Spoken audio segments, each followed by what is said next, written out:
Top 10 Forgotten War Criminals Sentenced to Death. The law of war controlling the direct and states of fighting gatherings is frequently forgotten in the midst of total fear. Infringement of standards can go from deliberately murdering detainees or regular folks to assault and torment. The accompanying rundown inspects key figures in history that submitted such demonstrations, bringing about a definitive discipline of death.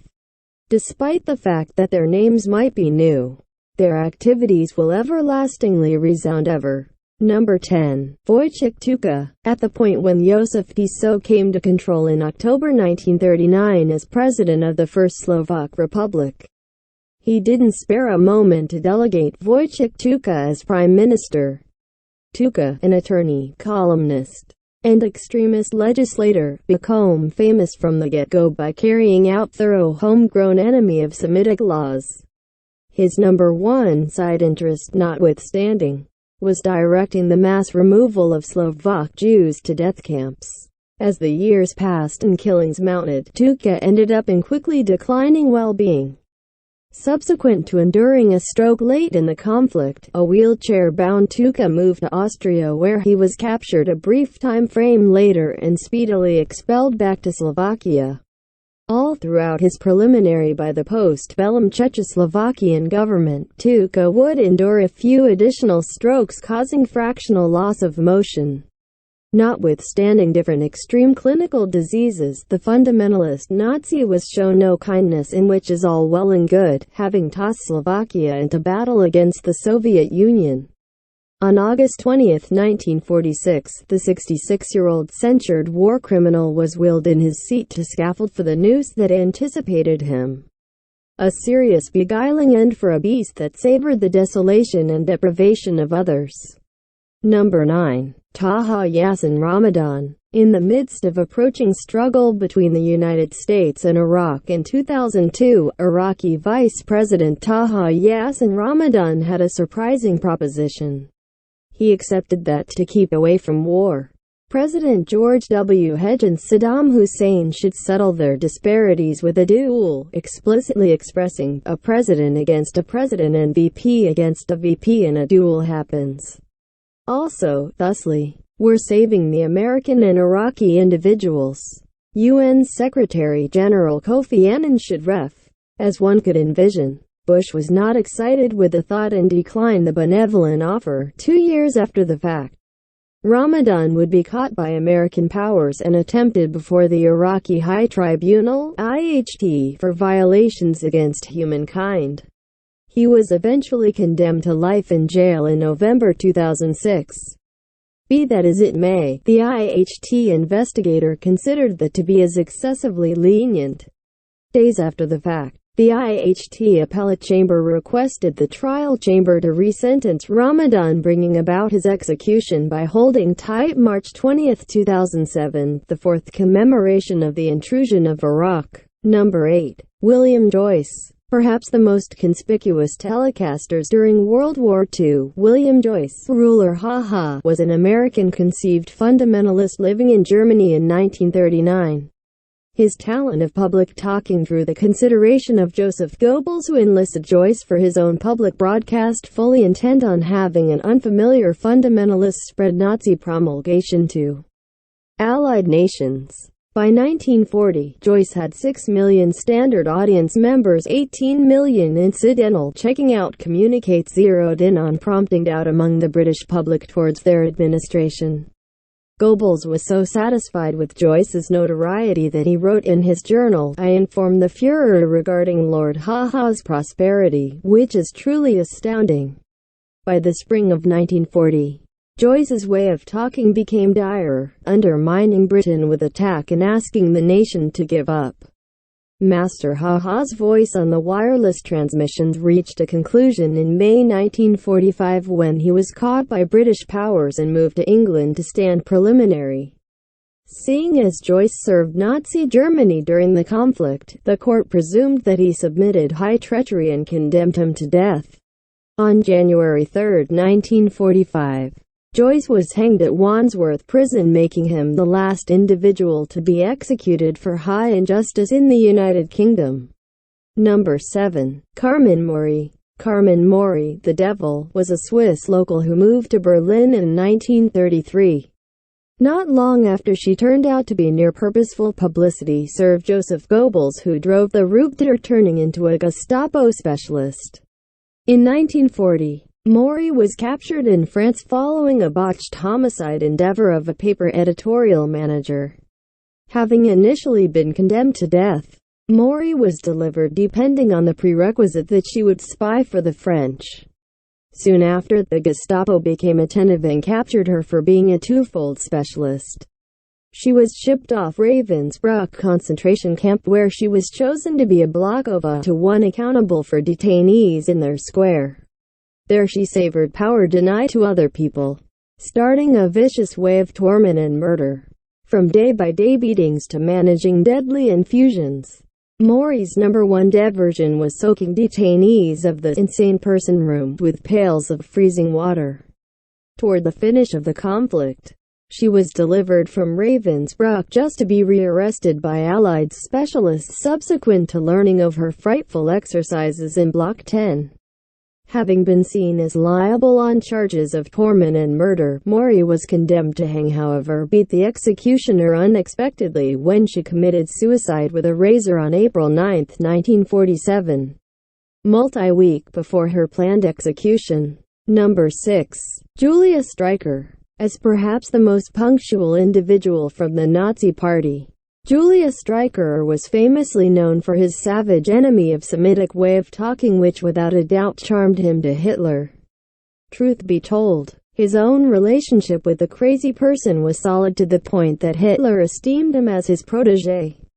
By May 1945, in any case, all expectation was lost for Streicher, winding up in the bondage of American forces subsequent to the Nuremberg preliminaries of October 1946. Streicher was brought to a little jail exercise center where he would meet an amazingly anguishing end. As the secret entrance opened, a resistant Streicher plunged far away, yet was a long way from dead. Seeing as his neck neglected to snap, the proselytizer Nazi swung viciously and moaned in torment as he battled for air for quite a long time. Many accepted that the trashy execution was purposeful by executioner Master Sergeant John C. Woods, contending that Woods would not like to be eclipsed by Streicher's notorious pizzazz for the shows. Overflowing with certainty, the Kansas local bragged to Time magazine about his proficiency in killing after the hanging, expressing, "I wasn't apprehensive. An individual can't stand to have nerves around here." Number 5. Champ Ferguson. Known as of betting, rowdyish, drinking, battling, contentious man, Confederate guerrilla pioneer Champ Ferguson went all through the Tennessee-Kentucky boundary, leaving a path of carnage all through. Of the incalculable casualties Ferguson butchered, some real demonstrations of battle, most were Union troopers searched out for individual quarrels. Association men he took prisoner, be it troopers or regular people, were frequently discovered shot or cut through the heart with Ferguson's dearest Bowie blade. Now and again, execution was liked. In 1864, Ferguson's guerrilla band effectively fended off a federal cavalry assault. The next day, he chased down the injured at a clinic where he shot them as they lay defenseless. Presently known as the Saltville Massacre, Ferguson's 4 years of bloodletting reached a conclusion when he was caught on May 26, 1865. Accepting he would be paroled as different guerrillas who gave up, the federal government singled him out on charges of homicide. With his better half and 16-year-old girl in participation for the packed exhibition, the guerrilla chief was directed to the hangman's tree and held tight October 20th. A demise significantly more polite than what he allowed his casualties. Number 4. Harry Breaker Morant. In southern Africa in October 1899, the Boers announced conflict on Britain because of a British strike following the revelation of jewels and gold in Boer-involved areas being important for the British Empire. Australia gave 16,000 volunteer soldiers, one of whom being Lieutenant Harry Breaker Morant. As the conflict pursued, the two sides started utilizing guerrilla strategies, further mounting the body check. At the point when Morant's leader turned into a loss, The womanizing horsebreaker fought back with a progression of vengeance killings of Boer regular citizens in Paus. In August 1901, 8 Boers moved toward Morant's camp to give up. All things being equal, Morant had them executed on the spot. Not long after, Morant slaughtered 3 Boer POWs followed by Reverend Hayes, a German minister, in the wake of seeing the execution of detainees. Morant was captured in September 1901 and indicted the next year of killing 12 detainees by chance. He was absolved of the Reverend's homicide. On February 27, 1902, Lieutenant Breaker took his final gasp before a terminating crew. Notwithstanding being a killer, Australians were stunned that Britain would execute a Nazi without first talking with the Australian government. Until now, Morant stays a society legend by the Australian public given the contention encompassing his preliminary and execution. Number 3. Barzan Ibrahim Hassan altikriti. In the early long periods of January 15, 2007, Saddam Hussein's stepbrother and head of mystery police Barzan Ibrahim Hassan altikriti was shipped off the hangman's tree for his part in the 1982 torment and execution of scores of Shiites. Because of a genuine error by the executioner, a dreamlike and stunning scene happened as the hangman's tree hidden entrance opened the partition of Ibrahim's head from his body. What came about was a startled Maliki government with Sunni Arab supporters guaranteeing that Ibrahim had been intentionally beheaded as a demonstration of vengeance and affront to the Sunni Muslim world. Regardless of the status to fault the United States, scores of Basra occupants rampaged in festival blaring vehicle horns and waving Iraqi banners, as indicated by an Iraqi staff part. Numerous residents all through the nation accepted that the occurrence happened because of God's discipline for Ibrahim's violations, expressing that it was a declaration of what a terrible man he was during his life. Number 2. Irma, Greece. Having been quite possibly the most vicious Nazi monitors in World War II, the name Irma, Greece will always be inseparable from evil. Nicknamed the hyena of Auschwitz, Greece quickly rose to the position of senior SS director, where she released her deadly violence upon detainees. From kicking detainees with her hobnailed jackboots, consistent whippings, to having her canine violently destroy the debilitated and helpless, Greece had an especially wiped-out affection for striking ladies on their bosoms. At the point when it came time to choose who was set out toward the gas chamber, Greece purposefully chose the wonderful female detainees out of envy and resentment. She even went similarly as assaulting incalculable detainees, meanwhile compelling Jewish young ladies to be her post. She enjoyed each experience of torment and kept prizes as lampshades produced using the skin of 3 dead detainees. At the point when Greece was captured by the British in the spring of 1945, she was accused of various atrocities to which she argued not blameworthy. Because of the declaration of Greece's enduring casualties and witnesses, she was indicted and condemned to death. On December 13, 1945, Greece turned into the most youthful lady hanged under British law during the 20th century at 22 years old. Number 1. Edith Cavell. Perhaps the most conspicuous medical attendant ever, was definitely not a lawbreaker. After graduating in 1907, she moved from London to Brussels, where she prepared large number of attendants until 1914, when Belgium went under German military law. Before long, Cavell started holding on to injured British and French fighters, including regular people, pirating a large number of them into Holland, an impartial country.